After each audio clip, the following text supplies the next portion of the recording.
अब हम बेटा नेक्स्ट पढ़ते हैं अपने पास में प्रूव करना है कि डीएनए एक प्रकार का जेनेटिकल मटेरियल है, यानी कि सिद्ध करो कि डीएनए एक आनुवंशिक पदार्थ है। क्या करना? सिद्ध करना है, सिद्ध करना कि डीएनए क्या? डीएनए एक आनुवंशिक पदार्थ है। डीएनए क्या? आनुवंशिक पदार्थ है। Prove it DNA is a genetical material according to Frederick Griffith. एक साइंटिस्ट का नाम था फ्रेडरिक ग्रिफिथ। क्या नाम था? फ्रेडरिक ग्रिफिथ नाम था। इसके अनुसार ही अपने पास में मेथड है। देखो फ्रेडरिक ग्रिफिथ ने पहले तो ये अपना काम किसके ऊपर किया था? एक जीवाणु को काम में लिया था। किसको काम में लिया था? एक जीवाणु को काम में लिया था जिसका नाम था स्ट्रेप्टोकोकस निमोनी। अब के स्ट्रेप्टोकोकस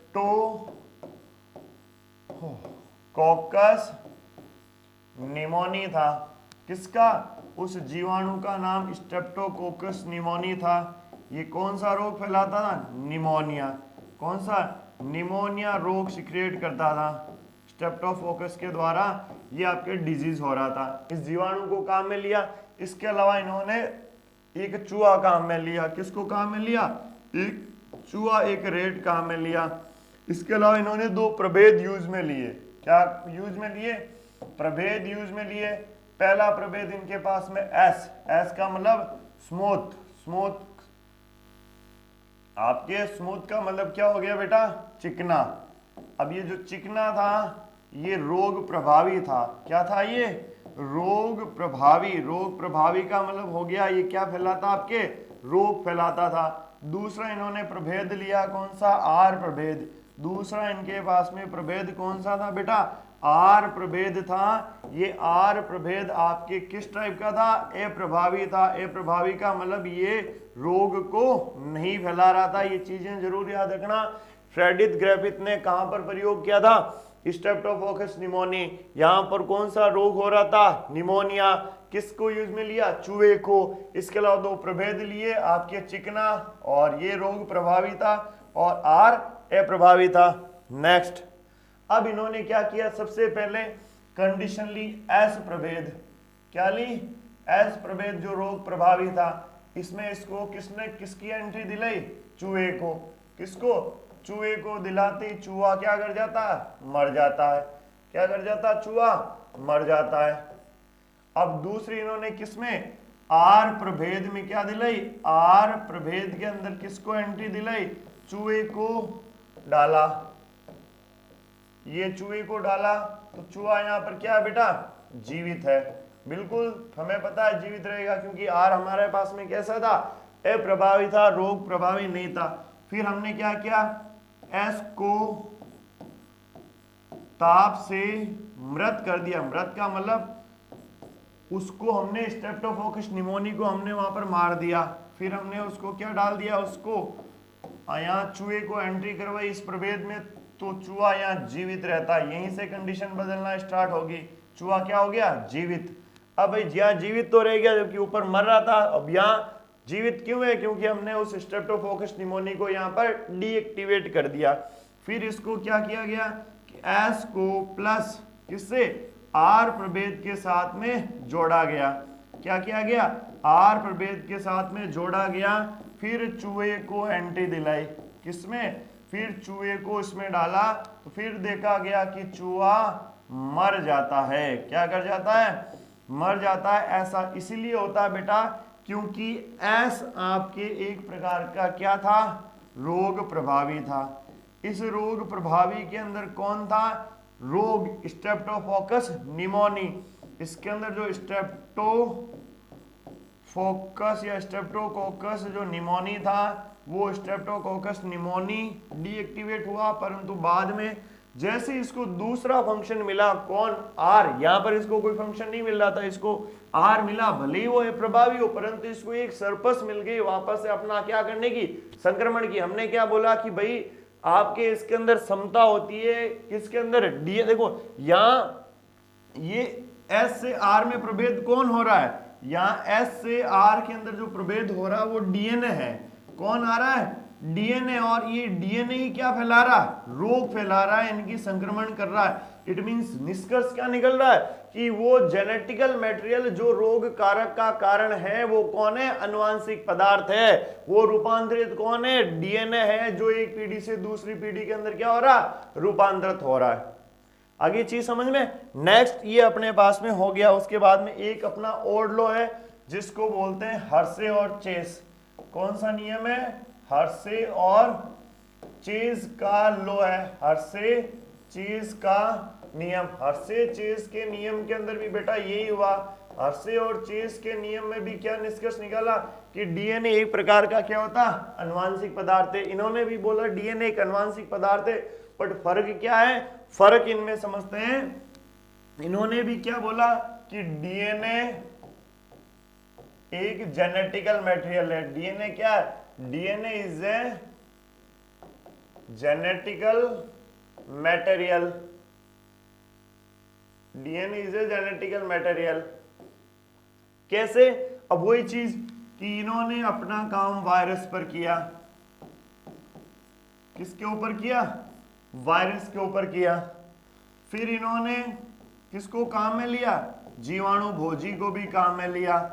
जीवाणु भोजी वो होती है जो जीवाणु को क्या करती है, भक्षण करती है। और फिर इन्होंने ई कोलाई भी यूज में ली। क्या ली, ई कोलाई भी यूज में ली। इसके अलावा इन्होंने रेडियो एक्टिव तत्व, रेडियो एक्टिव तत्व काम में लिए। कौन कौन से, एक तो 32 जिसको आई थिंक एस 32P जो आपके कैसा होता है, डीएनए। इसके ऊपर मैंने किसको चिन्हित कर दिया, डीएनए। और एक होता है आपके 35S, और ये आपका कैसा चिन्ह होता है, प्रोटीन चिन्हित। कैसा चिन्हित होगा, देखो क्या क्या यूज में, उन्होंने जीवाणु पर काम किया, इन्होंने किसके ऊपर काम किया, वायरस के ऊपर काम किया। इन्होंने फिर किसको काम में लिया, जीवाणु भोजी। इसकी स्ट्रक्चर कई दफा एग्जाम में पूछी जाती है, याद रखना। ये इसकी स्ट्रक्चर होती है किसकी, जीवाणु भोजी की, जो कि जीवाणु का संक्रमण करने का, एक यहाँ प्लेट लगी होती है, ये जीवाणु भोजी का संक्रमण करने का कार्य करती है। फिर यहाँ से इसके तंतु निकल जाते हैं, 6 तंतु निकलते हैं इसके, 6 या 8 इसके अंदर तंतु निकलते हैं। ये आपके कौन सा भाग होता है, इसका शीर्ष भाग होता है, याद रखना। ये इसका शीर्ष भाग है, ये इसका कौन सा भाग होता है, कॉलर होता है। और ये इसके कौन से भाग होते हैं, तंतु होते हैं। ये जो पार्ट है ये किसका बना होता है, कैप्सिड का बना होता है। किसका बना होता है, कैप्सिड का बनता है। और कैप्सिड के अंदर कौन भरे रहते हैं, कैप्सोमियर। कौन भरे रहते हैं, आपके कैप्सोमियर इसके अंदर भरे हुए रहते हैं। आई चीज समझ में। अब देखो अपने पास में करना क्या है, अपन को वायरस चाहिए।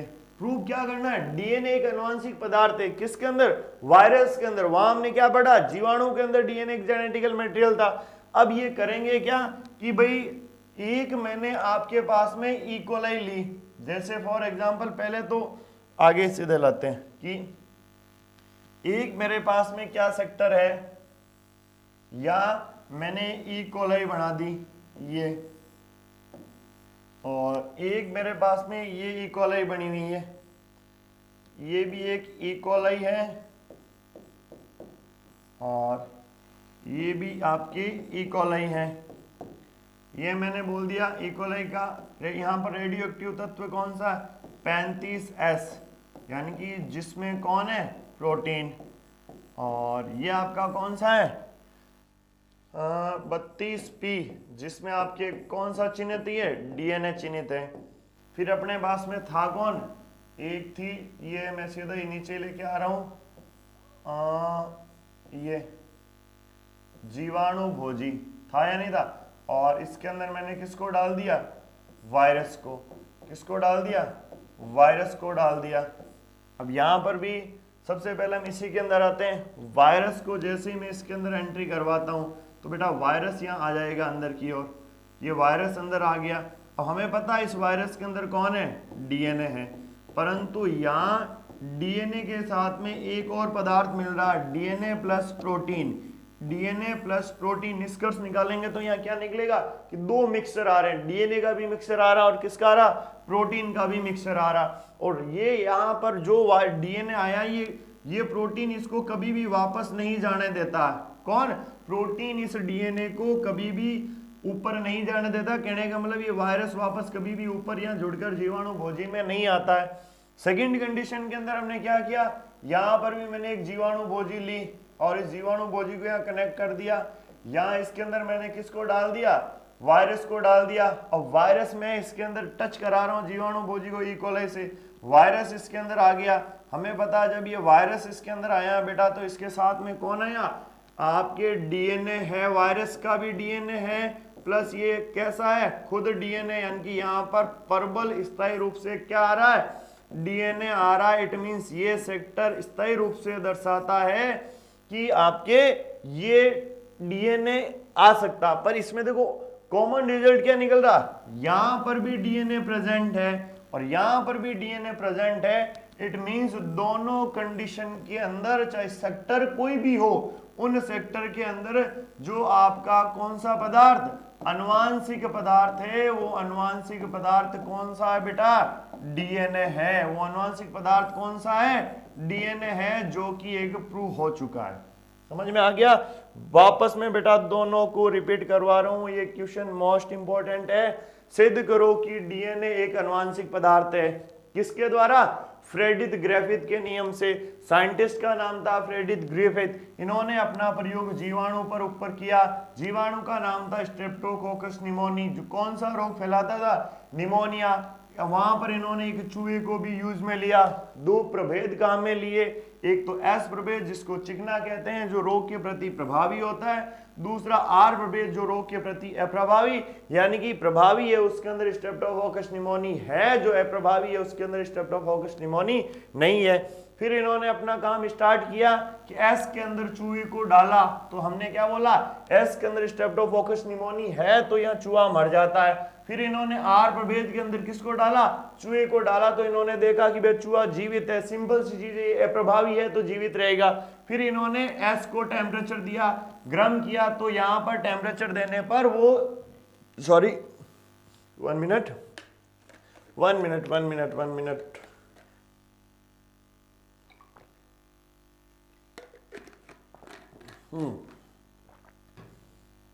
फिर क्या होता है भाई कि टेम्परेचर देने पर वो स्ट्रेप्टोकोकस निमोनिया डीएक्टिवेट हो जाता है और डीएक्टिवेट होने की वजह से वह चूहा जीवित रह जाता। फिर एस और आर को दोनों को जोड़ा तो चूहा मर गया। इसका रीजन क्या है कि भाई जो एस का डीएनए था वो डीएनए किसमें ट्रांसफर हो गया, आरएनए में, और आरएनए में आते ही वो क्या हो गया, प्रभावी होते ही उसने चूहे को क्या कर दिया, मार दिया। इट मींस वो ट्रांसफर कौन हो रहा है, डीएनए ट्रांसफर हो रहा है। इट मींस वो जेनेटिकल मटेरियल कौन सा, डीएनए, डीऑक्सीराइबो न्यूक्लिक अम्ल। आगे चीज समझ में।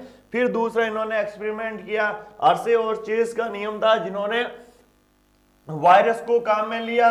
जीवाणु भोजी वायरस सजीव के साथ में भी गुण दर्शाता है, निर्जीव के साथ में भी दर्शाता है। नहीं, सजीव के साथ में तो सजीव के भांति व्यवहार करेगा, निर्जीव के साथ में तो निर्जीव के भांति व्यवहार करता है। इन्होंने एक जीवाणु भोजी को काम में लिया जो जीवाणु आपके जीवाणु को भक्षण करने का कार्य करता है। इसके अलावा इन्होंने ई कोलाई लिया, 2 रेडियो एक्टिव तत्व लिए, 32P डीएनए, 35P।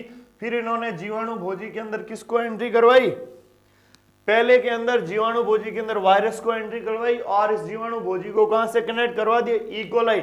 जब ये सेक्टर कौन सा 35 प्रोटीन वाला है, अंदर डाला, एनालिसिस किया तो डीएनए के साथ में प्रोटीन आ रहा था और ना ही ये डीएनए या वायरस वापस जीवाणु भोजी में जा पा रहा था, क्योंकि इसको प्रोटीन कनेक्ट कर लेता और यहाँ पर प्रोटीन संश्लेषण से संबंधित कार्य हो रहे थे। दूसरे सेक्टर के अंदर इन्होंने क्या किया, वही चीज जीवाणु भोजी के अंदर वायरस को डाला, कनेक्टेड किया। कनेक्ट करने के बाद क्या एनालिसिस होता है कि भाई दोनों, यहाँ एक तो वायरस का डीएनए और एक खुद का जो 32P का डीएनए है, एक प्रकार से प्रबल स्टेबल डीएनए बना रहे थे। और स्टेबल डीएनए क्या है, एक प्रकार से प्रमुख डीएनए होता है।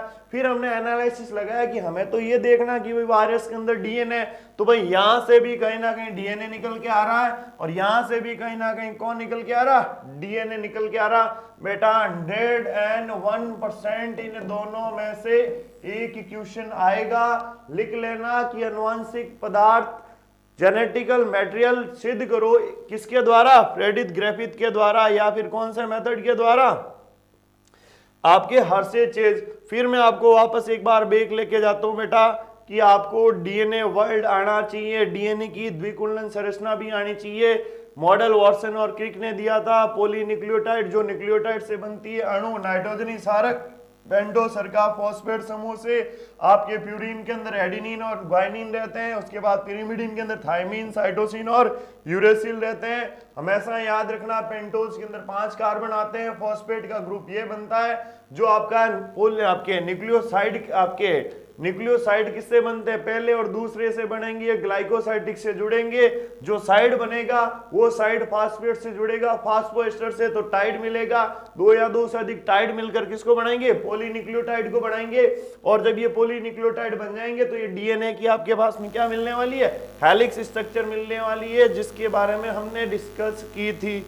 आओ आओ आओ जल्दी आओ बेटा, कि आपके पास में बेक बेक बेक बेक बेक ये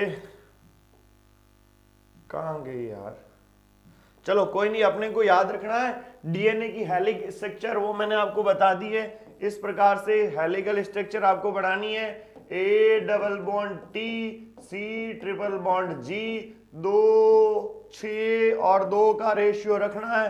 गोले का पूरा आपके कितना होगा, 20 अंगस्टन, इनके बीच में कितना होगा आपके 34। सॉरी एक चीज थोड़ी स्लिप होगी, उसको ध्यान रखना है कि डीएनए की हेलिक्स स्ट्रक्चर के अंदर थोड़ा सा शायद आई थिंक बताया तो सही होगा, फिर भी ध्यान रखना कि ये जो फंक्शन है यहां से लेकर यहां कितनी होगी 20 अंगस्टन, यहां से लेकर यहां कितनी होगी 34 अंगस्टन, और ये इनकी जो दूरी होती है distance A double bond T, C triple bond G का डिस्टेंस होगा 3.4 अंगस्टन।